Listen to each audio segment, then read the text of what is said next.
Welcome to Interesting Knowledge Daily, HAM, where one idea a day lights up your mind. Let's be honest. Being middle class was sold to you like a dream.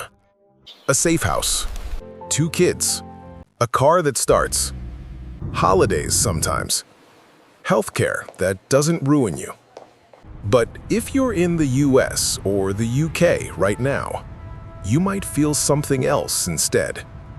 Stress, debt, anxiety every time you open your banking app. You work hard. You studied. You did everything society told you to do.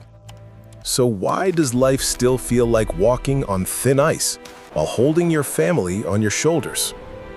In this video, we'll break down the hidden price of being middle class in the United States and the United Kingdom.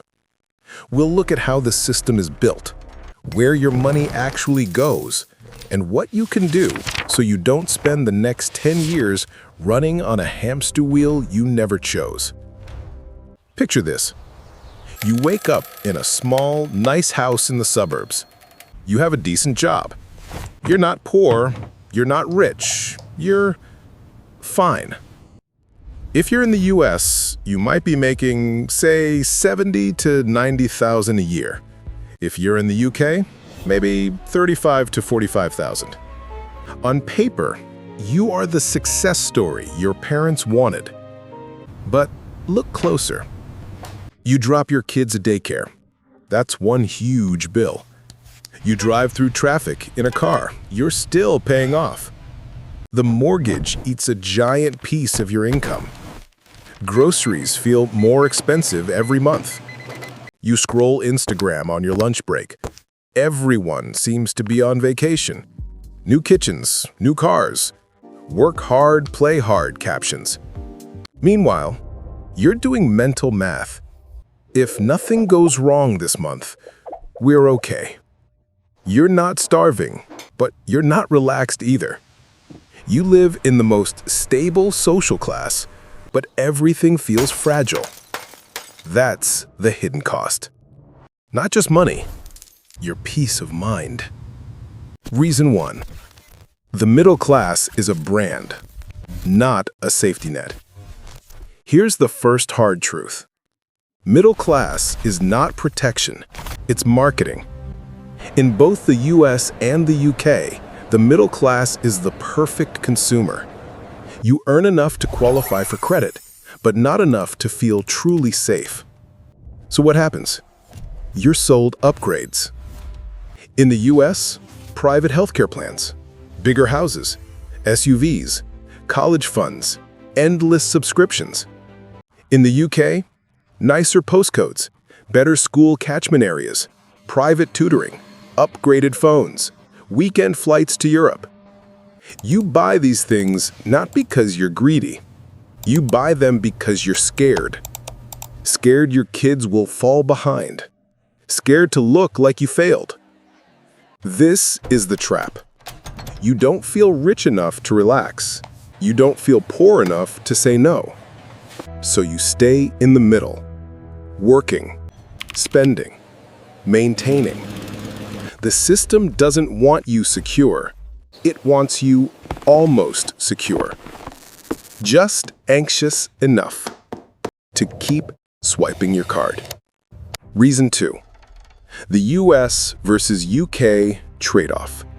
Paycheck versus protection. Second truth. The US and the UK play the same game, but with different rules. In the US, middle class often means higher income, higher potential, but also higher risk. Healthcare can destroy you. One emergency visit, thousands of dollars.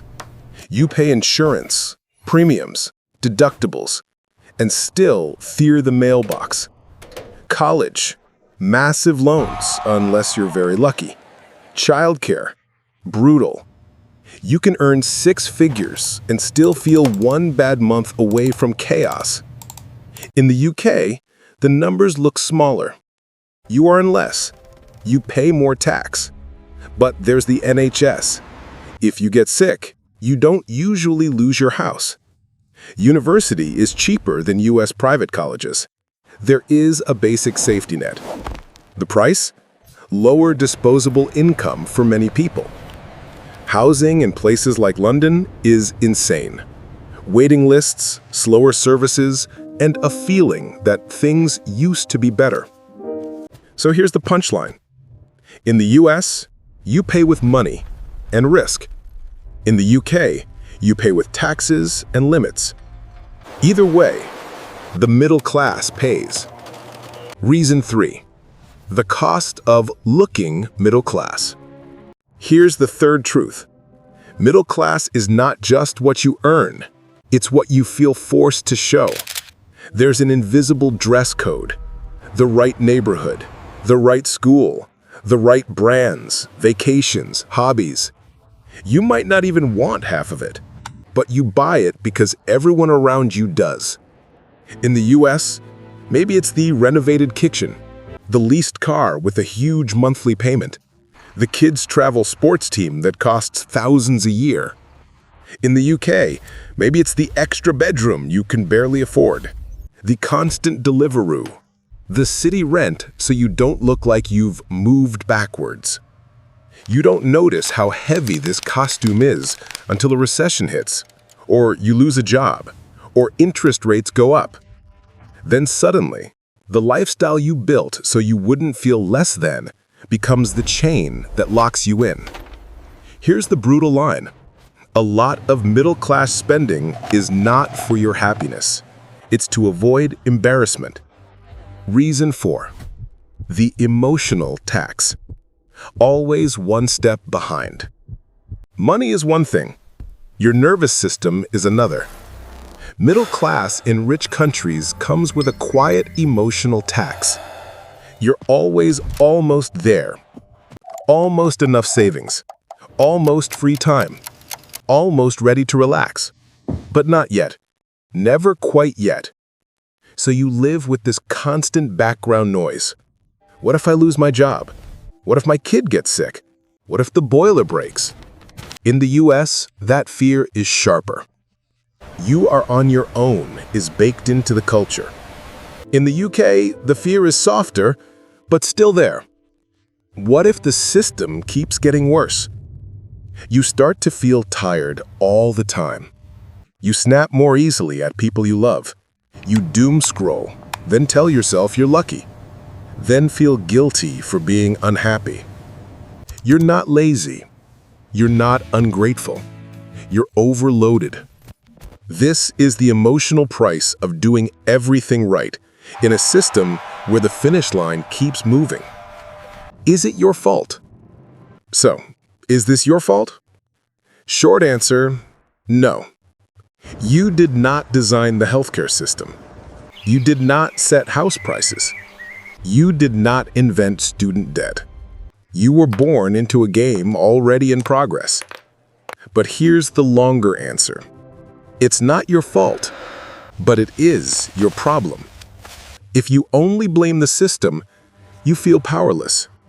If you only blame yourself, you feel ashamed. Both are traps. The truth lives in the middle. Policies, markets, and history shape the rules. Your choices shape how you play. You can't fix everything. You can't single-handedly make housing affordable. But you can decide not to compete in every status contest. You can decide to define enough differently. It's not about guilt. It's about awareness. Once you see the game, you can stop playing blind. What can you do? So what can you actually do as one person without becoming a monk or a billionaire? 1. Redefine middle class for yourself. Instead of house, car, vacations, try this. I can sleep at night. I have a cushion. I'm not terrified of my next bill. Security over appearance. 2. Track your real life, not your image. Look at where your money actually goes, not to punish yourself, just to see. Often you'll find you're paying a lot to impress people who don't really care. 3. Choose 1 or 2 non-negotiables. Maybe it's good food. Maybe it's travel. Maybe it's time with your kids. Cut hard on the rest. You don't need premium everything. You just need premium on what matters to you. 4. Build small safety buffers consistently. An emergency fund. Extra payments on high-interest debt. Tiny, boring, repeated actions. Not sexy, but very powerful. 5. Talk money honestly. With your partner, with friends you trust. Silence keeps you stuck. When you realize everyone else is stressed too, the shame drops, and real solutions become possible.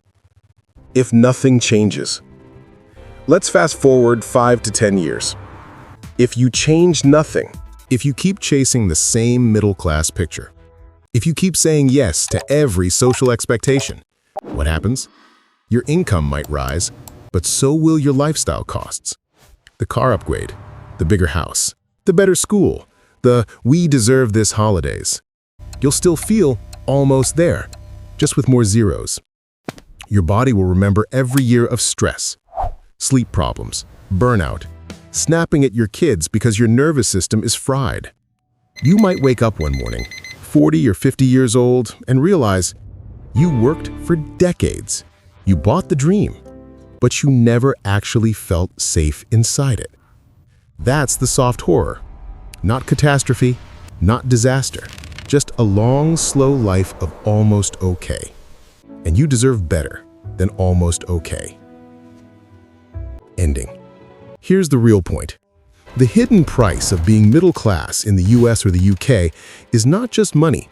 It's your attention, your time, your peace. The system will not call you one day and say, "Hey, you can stop now, you've made it." You have to decide that for yourself. You have to redraw the line between enough and never enough. If this video made you see your life a little clearer, that's the goal. Not to scare you, not to sell you some get-rich-quick fantasy, but to tell the truth, calmly, directly. If you want more honest videos like this about money, class, and the psychology behind all of it, hit subscribe. This channel is not here to hype you up for one night and disappear. It's here to help you wake up, slowly, for real. Thanks for watching. Take care of your money, but more importantly, take care of your mind. Thanks for watching Interesting Knowledge Daily. If you enjoyed this, like, subscribe, and share Hult, and see you in the next idea.